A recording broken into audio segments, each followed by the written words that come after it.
আমাদেরকে দিতে হবে অ্যাজ ফর কনফার্মেশন, এবং আমরা ভিসা করে দিব। ভিসা করে দেওয়ার পরে হয়তো ছোট্ট আরেকটা অ্যামাউন্ট আপনাদেরকে দিতে হতে পারে। সেই অ্যামাউন্টটা দেওয়ার পরে আপনার কিন্তু ফ্লাইট হয়ে যাবে।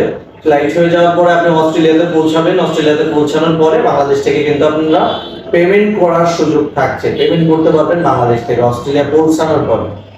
এবং 3 মাস অথবা 6 মাসের ট্যুরিস্ট ভিসায় আপনাদেরকে আমরা অস্ট্রেলিয়া পৌঁছাই দিব।